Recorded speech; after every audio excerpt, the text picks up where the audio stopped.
কাঁচা আম দিয়ে তৈরি একদম পারফেক্ট আমসত্ত্ব। টক মিষ্টির অসাধারণ কম্বিনেশন। মাত্র কয়েকটা উপকরণ আর খুব সহজ স্টেপে বাড়িতেই তৈরি করে নেওয়া যায় এই দারুণ স্বাদের আমসত্ত্ব। ছোট বড় সবার প্রিয় এই আমসত্ত্ব। তাহলে চলো দেখে নেওয়া যাক রেসিপি। আসসালামু আলাইকুম, welcome to my channel kitchen এলেন অফিসিয়াল। তোমরা কেমন আছো বন্ধুরা? আশা করছি যে যেখান থেকে এই ভিডিও দেখছো অনেক অনেক ভালো আছো। তো কাঁচা আম দিয়ে আমসত্ত্ব বানানোর জন্য প্রথমে আমগুলো আমি কেটে খোসা ছাড়িয়ে নেব। প্রথমে মুখের দিকটা আমি কেটে নিচ্ছি, দেখো।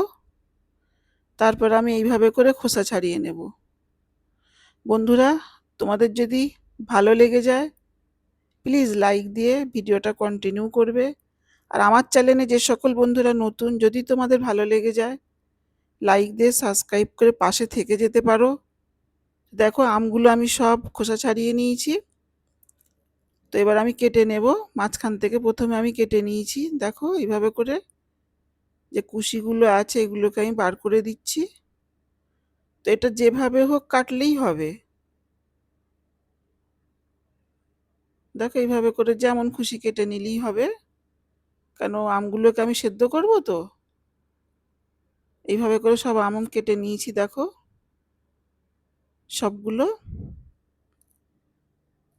তো এই আমগুলো এবার আমি একটা ফ্রাই প্যান বসিয়ে দিয়েছি, দেখো দিয়ে দেব আমগুলো, আমের মানে কাটাগুলো দিয়ে এবার পানি দেবো। পানিটা পরিমাণ মতো দিতে হবে, কেন যদি বেশি হয়ে যায় তাহলে তখন মারতে হবে, মানে শুকিয়ে নিতে হবে পানিটা। মানে যতটা আম সেই পরিমাণে পানি দিতে হবে, অল্প করেই দিতে হবে। আমি ঢাকা দিয়ে সেদ্ধ হতে দেবো। দেখো খুব সুন্দরভাবে সেদ্ধ হয়ে গেছে। এটাকে নামিয়ে আমি ঠান্ডা করে নেব। ঠান্ডা হয়ে গেছে, একটা বলে আমি এরকম ছাঁকনি রেখে দিলাম। এতে আমি এবার আমের যে কাতটা আমি ঠান্ডা করে নিয়েছি ওটা আমি দিয়ে দিলাম। তো এটা তোমরা মিক্সির জারে দিয়ে একটু বেটেও নিতে পারো। তো এটা আমার অনেকটা খুব ভালোভাবে সেদ্ধ হয়ে গেছে, তো এই জন্য আমি আর মিক্সিতে জারে দিলাম না। মানে এই ছাঁকনিতেই খুব ভালোভাবে আমের কাতটা বার করে নেওয়া যাবে। দেখো এইভাবে করে খুব সুন্দরভাবে বেরিয়ে যাবে। একটু হাতে সময় নিয়ে করতে হবে। এইভাবে করে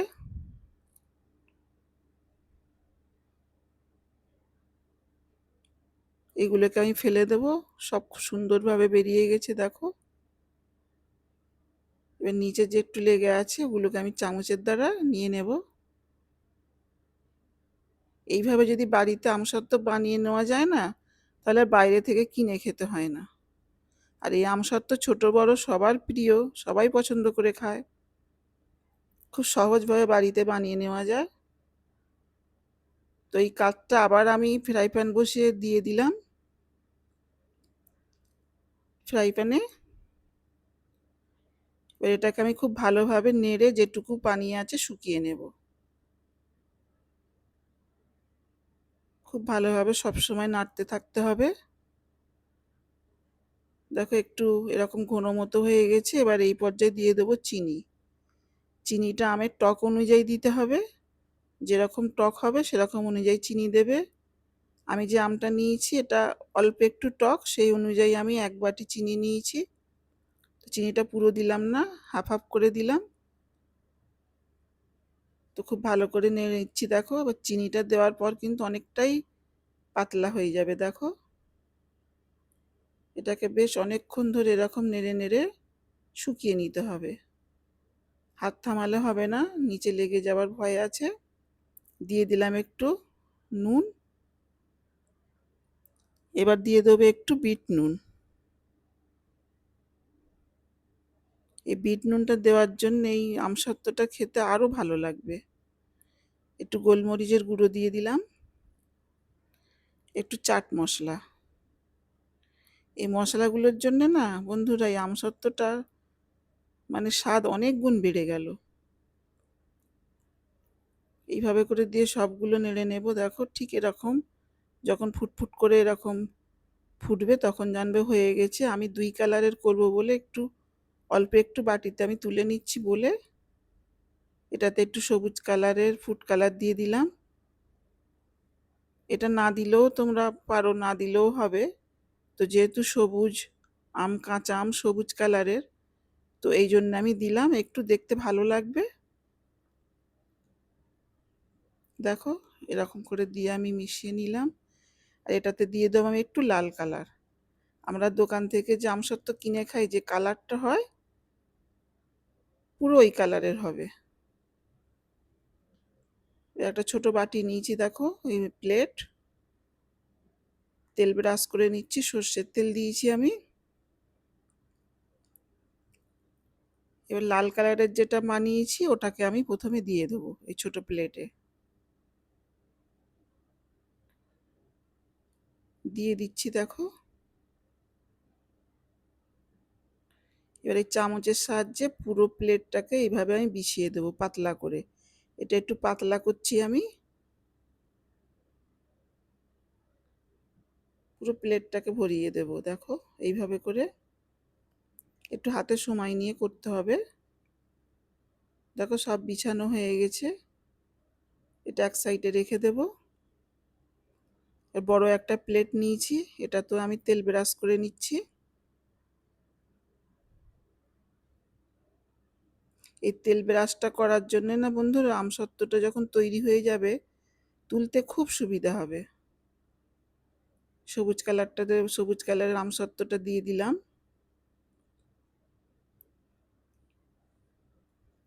তো এতে এবারে আমি একটু দিয়ে দেবো চিলি ফ্লেক্স।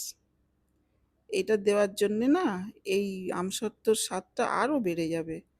টক মিষ্টি ঝাল দারুণ লাগবে। দেখো এইভাবে করে মিশিয়ে নিয়ে পুরো প্লেটটাতে এইভাবে করে বিছিয়ে দেবে। এটা একটু মোটা হবে, একটু মোটা করছি আর কি। 2 কালারের 2 রকমের করছি। তো এটা সারা রাত ফ্যানের নিচে এরকম রেখে দিলেও তৈরি হয়ে যাবে আমসত্ত্ব। আর একদিন রোদে রেখেও বানানো যাবে। রোদ্দুরে রেখে যেটা বানাবে সেটা বাইরে রেখে কিছুদিন বাইরে রেখে খাওয়া যাবে। আর যেটা ফ্যানের নিচে যদি তোমরা সারা রাত রেখে দাও তাহলে এটাকে ফ্রিজে রেখে দিতে হবে। বাইরে রাখলে খারাপ হয়ে যাওয়ার ভয় আছে। দেখো দুটোকে আমি সারা রাত ফ্যানের নিচে শুকিয়ে নিয়েছি, পুরো আমসত্ত্ব তৈরি হয়ে গেছে। এবার আমি তুলে নেব। কত সুন্দর উঠে যাচ্ছে দেখো তেল দেওয়ার জন্য। খুব সুন্দর হয়েছিল, দারুণ মজার হয়েছিল। দেখো একটু মোটা করেছি এটা, দেখতেই পাচ্ছ।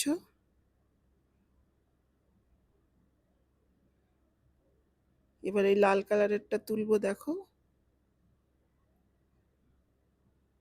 খুব সহজ বানানো, সহজে বানিয়ে নেওয়া যায়। বানিয়ে এরকম রেখে দিলে বাইরে থেকে আর কিনে খেতে হবে না। এটাও কত সুন্দর উঠে গেল দেখো। এবার আমি কেটে নিচ্ছি। তোমরা যেরকম শেপের কাটতে পারো কেটে নেবে। এইভাবে করে কেটে নিচ্ছি।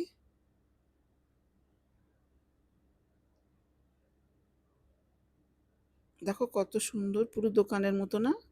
দোকান থেকে যে আমরা কিনে খাই আমসত্ত্ব, ঠিক সেরকম হয়েছে। সুন্দরভাবে হয়েছে আমসত্ত্ব। এবার এইটাকে কেটে নেব সবুজ কালারের। এটাও খুব সুন্দরভাবে হয়েছে। রোদ্দুরে শুকালেও ঠিক এরকমই হবে। এটাও দেখো কত সুন্দর হয়েছে। এটাকে গুটিয়ে নিচ্ছি, দেখো একটুও ভাঙছে না, মানে পারফেক্ট তৈরি হয়েছে আমসত্ত্ব। আমি প্লেটে নিয়ে নিলাম। কেমন লাগলো তোমাদের এই আমসত্ত্বর রেসিপি? কমেন্টে জানাবে। যদি খুব ভালো লেগে যায় সাবস্ক্রাইব করে পাশে থেকে যাবে। এরকম নতুন নতুন রান্নার রেসিপি দেখতে চাইলে, শিখতে চাইলে কিচেন এলেন অফিসিয়ালের পাশে থেকো, সঙ্গে থেকো। আবারও দেখা হবে অন্য কোনো ভিডিওতে অন্য কোনো নতুন রেসিপি নিয়ে। ততদিন তোমরা ভালো থেকো, সুস্থ থেকো। এতক্ষণ সঙ্গে থাকার জন্য অনেক ধন্যবাদ।